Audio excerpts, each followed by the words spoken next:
Wow, what a show, right?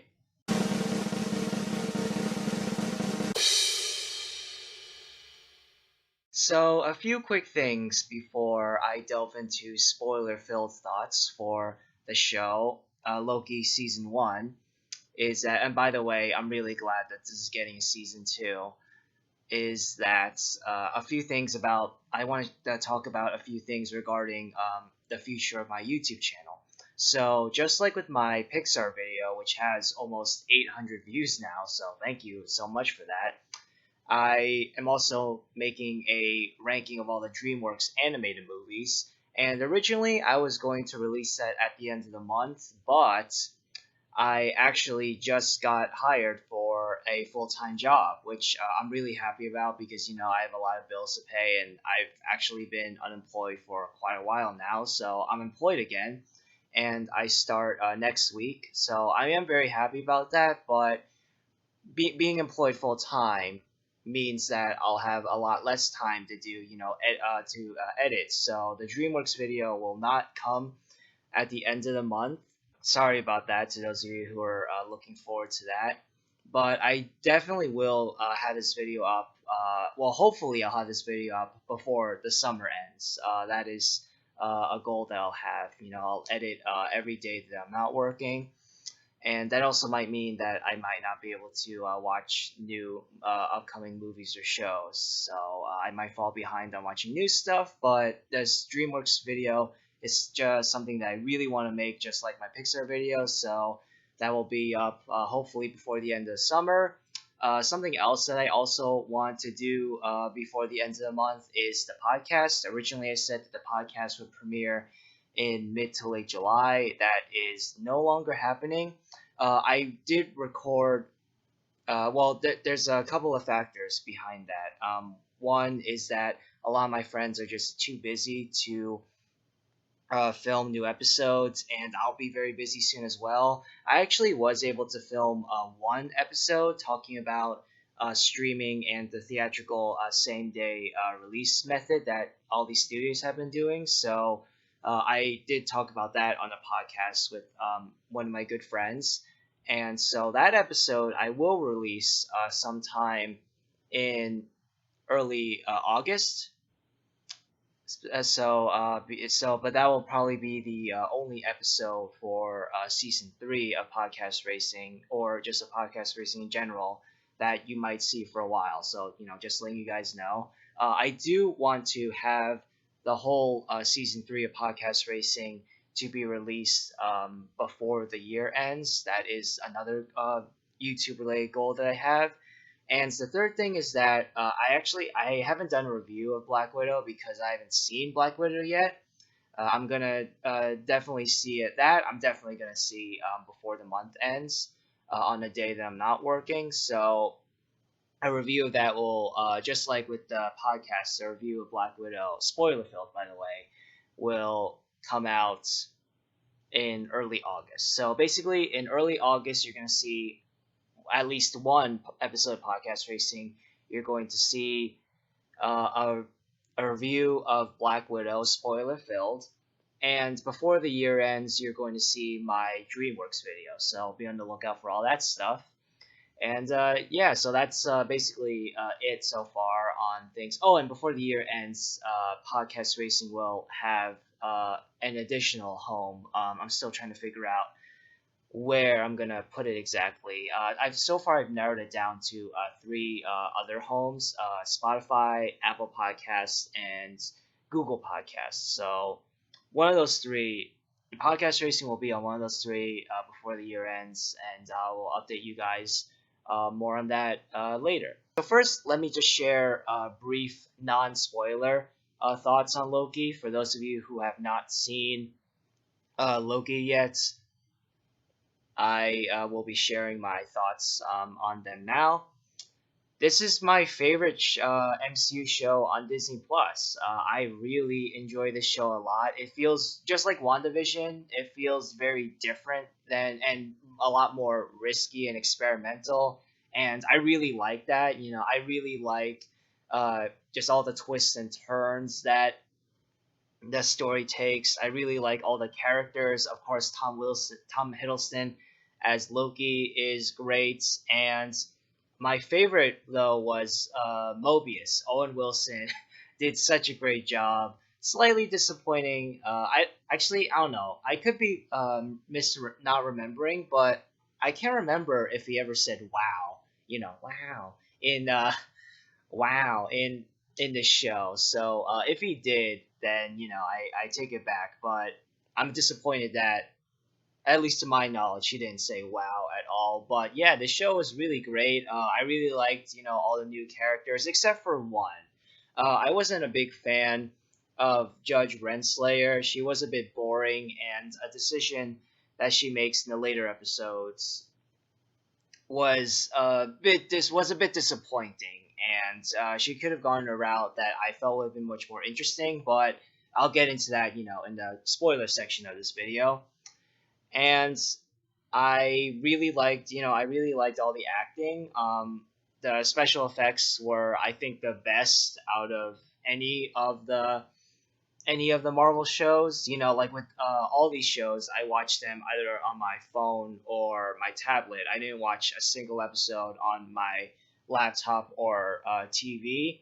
And I think that watching on a much smaller screen was a kind of a detriment to my interest in the show with WandaVision, Falcon, and Winter Soldier. I think that also the effects in that the special effects in WandaVision and Falcon Winter Soldier weren't anything truly like amazing or like were real like big eye candy to me. But with Loki, I was still in awe of the visuals and truly impressed and immersed into these crazy worlds, despite the fact that I was just watching on my phone or laptop. So kudos to the special effects team. Kudos to director Kate Herron, who did a really great job. Kudos to show creator Michael Waldron from Rick and Morty. And yeah, I really enjoyed this a lot, and I'm really looking forward to seeing what comes next with season two. This show is definitely more so for people who are in or are already fans of the MCU. Like basically, I think that non MCU fans can enjoy Loki season one and movies like Infinity War and Endgame, but they'll definitely be like very confused. Like basically, Loki doesn't and like Loki, just like Infinity War and Endgame, they don't really take the time to explain what happens prior. So if you're not, you're definitely going to enjoy the first season more if you're already a fan of this universe. So just something to keep in mind for those of you who haven't seen Loki yet and who might not already be fans of the MCU. And now spoilers. Spoilers. If you have not seen any of the episodes, or if you have not seen the finale, then please stop watching. I appreciate all of you who have been watching up to this point, but I'm gonna get into spoilers now. And oh, really quickly, there are so many, just like with most like stuff in geek culture, nerd culture, all that stuff. And there's definitely going to be my memory can only, my brain can only remember so much. So there's definitely going to be stuff that I don't talk about, Easter eggs and references and all these little details that I'm definitely not going to remember to address. So if there's anything that any major plot points or even minor plot point that you want me to talk about that I don't talk about, then I apologize for that. Reminds me of what those plot points are in the comment section below, and I'll definitely remember it when you comment it, and I'll reply with my thoughts on said plot point, Easter egg, whatever.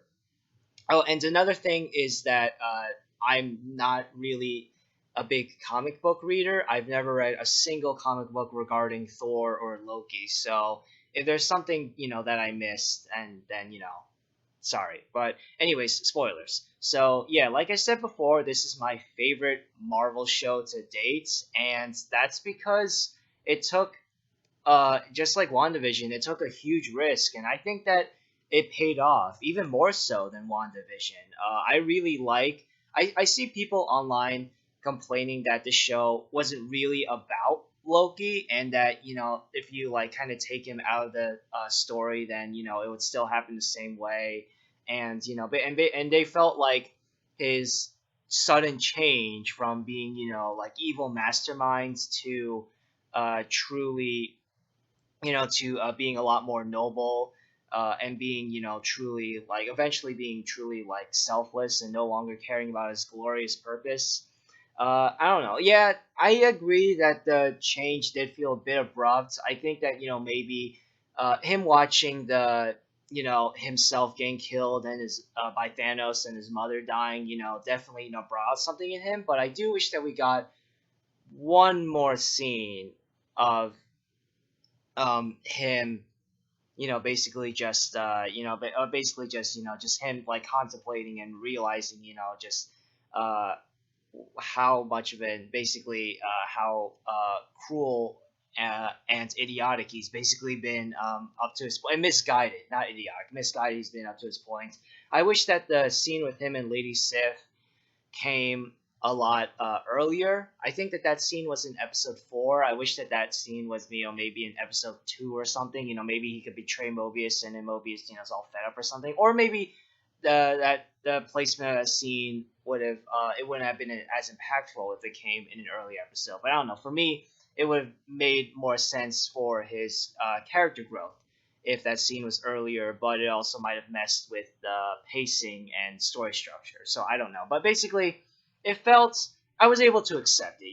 Yes, it did feel a bit abrupt to me, his sudden, change in personality, but I accept it because, looking back to his presence in the earlier films, he's a god of mischief, but he's not really an evil, god. He's not really been an evil character. The only truly evil thing that he's done, in my opinion, is, besides, sending the Chitauri to attack New York, that, and the other thing is gouging that guy's eye out, and, like, which was, surprisingly intense for at least an early Marvel film. With the exception of Iron Man, many of the Phase One Marvel films, I think the PG-13 rating is a bit, harsh. Like, I think that those are more just, very intense PG movies. I think that the only movies in Phase One that really warrant a PG-13 rating is the first Iron Man, because some really intense, surprisingly bloody stuff happens in that, and the first Avengers movie. I think that the movies in the Phases 2, 3, and 4 do warrants a PG-13 rating, because they slowly start getting, more intense and violent. But I think many of the Phase 1 movies could have just gone away with a PG rating. But anyway, sorry, that's a tangent that was unnecessary. So basically, I accept Loki's character change, even if it did feel a bit sudden. And I think that just, again, Tom Hiddleston did such a great job. And most of besides that, basically most every other one of Loki's character decisions made sense to me. Just what's it called? Him, his banter with Mobius. In the finale, him, believing Kang. That all made sense to me.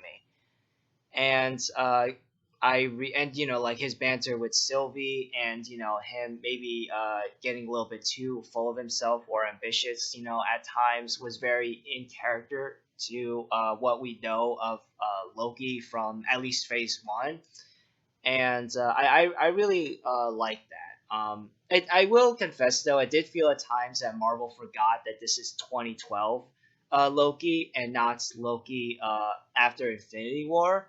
So after, Ragnarok, after the Dark World. So I do think that Marvel did kind of forget about that sometimes, but for the most part, it made sense character wise. Most of his actions.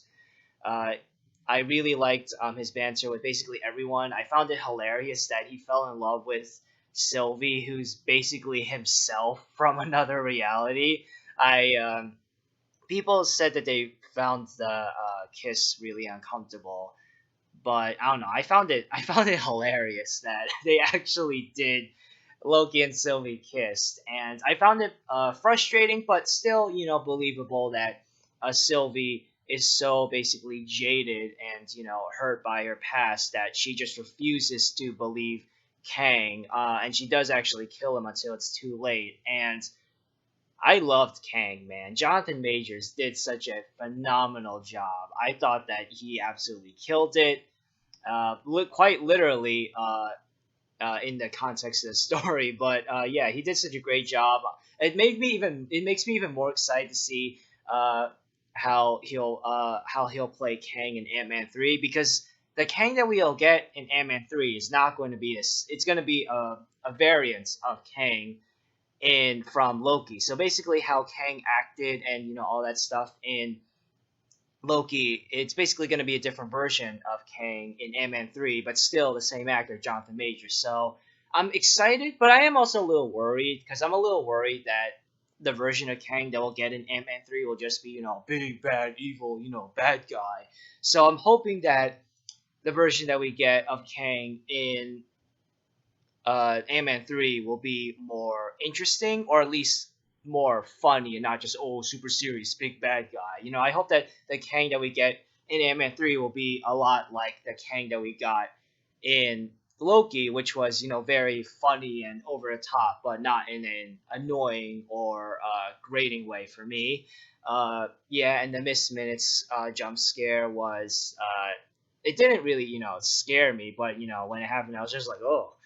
And I'm really glad that Miss Minutes didn't have like a bigger role. I'm glad that it wasn't revealed that she was, secretly a good guy. I'm glad that it wasn't revealed that she was also, the big bad guy behind it all. Like I was worried when that jump scare happened, because I was like, oh no, does this mean that she's actually one behind it all? And I mean, she kind of is, but she's not the head honcho. It's actually Kang. And when Jonathan Majors showed up, I was like, whoa, man, I honestly, when Kang showed up, I actually thought that Doctor Strange would show up too.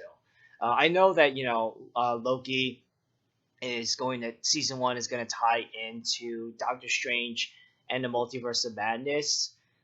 So I'm really excited to see how exactly it ties into Doctor Strange 2 and Ant-Man 3, Ant-Man and the Wasp, Quantumonium, whatever that dumb subtitle is called. Big difference between this show and the two other shows on Disney Plus, WandaVision and Falcon and Winter Soldier, is that with Loki, every single episode I thought was great. Yes, even episode 3. Episode 3 is actually my second favorite episode in the entire series. Gasp. But episode 4 is my favorite. Episode 4 is my favorite. Some people complained online that episodes 3 and 5 were just filler, but I mean but it was fun filler. Like it was fun filler, and ultimately it didn't feel completely pointless. Um, I do wish though in episode 3 that they delved a little bit more into the class, uh, the social the basically the social commentary on classism. They briefly delved into that when all the rich people were able to get on the train off of the planet, but the poor people weren't. And the poor people were told to go back into their homes and basically just wait to die. So I do wish that they delved a little bit more into that, but also at the same time, delving more into that could have distracted from the main story. And but and But going back to the basically but in general, I enjoyed all of the episodes of Loki a lot, and I can't say the same for WandaVision and Falcon and Winter Soldier. In Falcon and Winter Soldier, everything was just so like average to me, average and familiar. The only episode that I liked all the way through was, well, for the most part all the way through, is the episode where at the end, John Walker kills one of the, I don't even remember the bad guy group's name. Basically, one of the bad guys with the shield. He just starts slamming it on his head. And there's all the blood and stuff. And so that episode is the only episode of Falcon Winter Soldier that I consistently liked. And with WandaVision, I liked most of the episodes except for episode 4, which explains too much, and episode 9, which was mostly just big, CGI battle, Wanda and Agatha, ha ha. So with Loki, I really thoroughly enjoyed all 6 episodes. I really enjoyed a lot. And I saw some people online complaining that Loki doesn't really matter. And like I think that that's the point though. I think the whole point of the story is Loki realizing that ultimately he's a small little pawn in this, bigger story, and that's him taking over the, like even if he could take over the world and the TVA, that doesn't really matter, and is also not really possible. And it's not something that he really, he doesn't want that anymore. And basically the whole point is that Mobius explicitly says in episode 2 that you don't matter, that you're just you're a pawn in all this. And so basically that's the whole point of the story. And I get that that can be upsetting for considering that the show is called Loki, but I don't know, for me I was able to accept it. I liked that development, actually. I really liked it. uh I really liked all the other Lokis. Obviously, Richard E. Grant, I'm a bit biased towards him. I love him a lot, so he was definitely my favorite Loki. And him projecting the whole city of Asgard to distract Alioth was awesome, and him screaming "Glorious Purpose" was funny, but also very emotional. Just like how it was both funny and emotional when Mongo, the giant gingerbread man from Shrek 2, died. Oh man. But anyways, yeah, that's sorry. I making the DreamWorks video. I can't stop thinking about that scene from Shrek 2. But anyways, going back to Loki, I really liked Sylvie. I really liked the twist involving all the TVA workers being variants, the timekeepers not being real, and Kang being behind it all. I really liked that all. And when Judge Renslayer found out about it, I thought that they were gonna do something similar with her and Hunter B12. I really liked what Hunter B12 wasn't in it as much as I wanted her to be, but I liked her character arc. But and I thought that they were gonna do the same thing with Judge Renslayer, which I was gonna get behind that, but then in episode 6, when she's so insistent that no, the TVA, like she's basically it's still in denial, and she's not accepting of just unlike Hunter B12, she's not accepting of the fact that oh, the TVA needs to be taken down. She's like, no, the TVA, it had to exist for a reason, all that stuff, and in her search for free will, that's the only plot line set up for season 2 that I'm not looking forward to. And honestly, Judge Renslayer was just kind of a meh character for me to begin with. But so yeah, I love Gugu Mathaba Raw, however you pronounce her name. So I really like that actress a lot who played Judge Renslayer. But just the character herself, I wasn't really a big fan of. I really liked Sylvie a lot. I actually really want to see more stuff that Sophia Di Martino is in, because I thought that she did such a great job, and her backstory is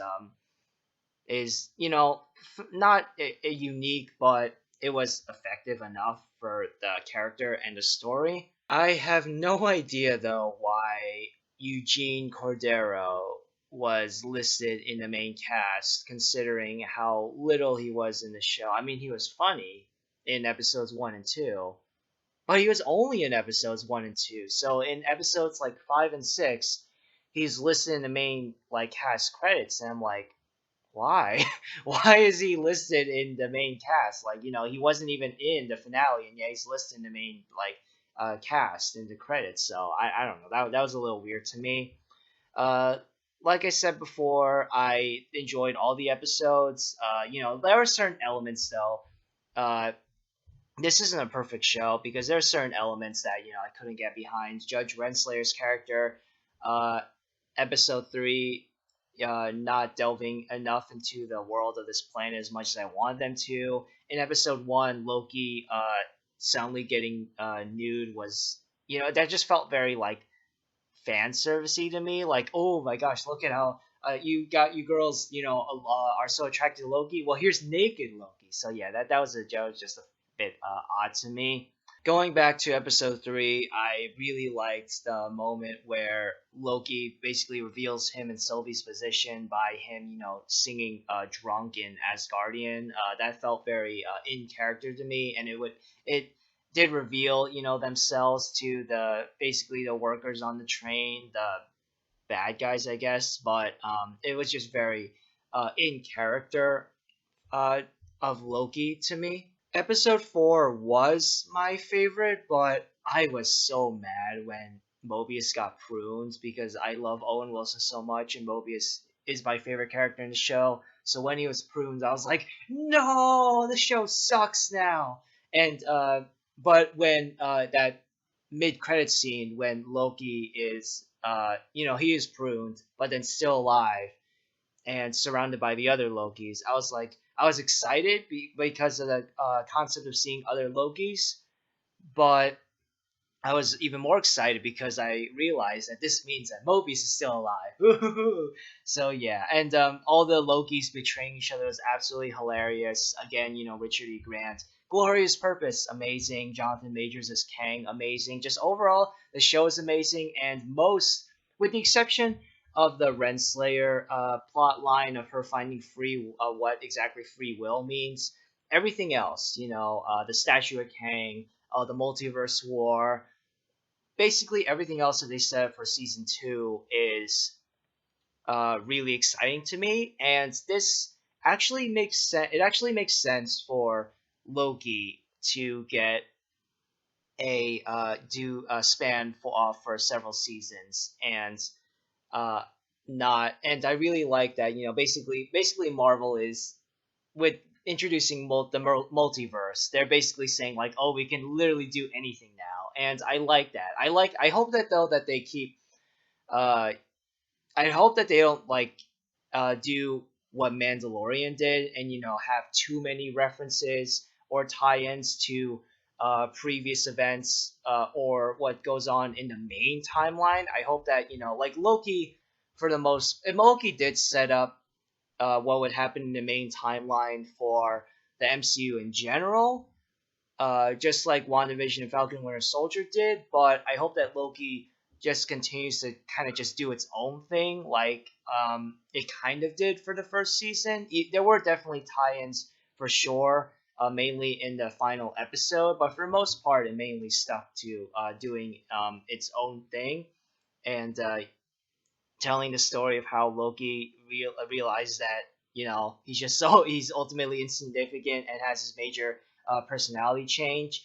But I hope that like I really enjoyed Mandalorian. Mandalorian is a better show than all of the MCU shows, by the way. But in season two, they did have few too many references and characters from Clone Wars and original trilogy and all that stuff. So I hope that Loki season two just continues to kind of be its own thing and doesn't reference or tie in into the MCU too much.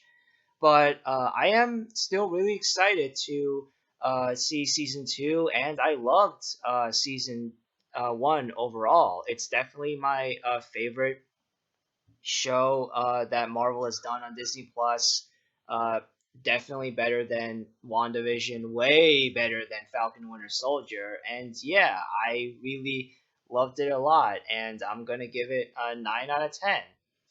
And yeah, and I want to thank you all for watching and sticking with me here. I know that I know that like I'm kind of going back and forth with release date schedule and all that, but uh, I didn't know that I was gonna get this job. I'm really grateful that I have this full-time job now, but that means that certain things like the podcast and the DreamWorks video will have to be postponed, but I promise I will get those out to you guys. Hopefully before the summer ends, but definitely before the year ends.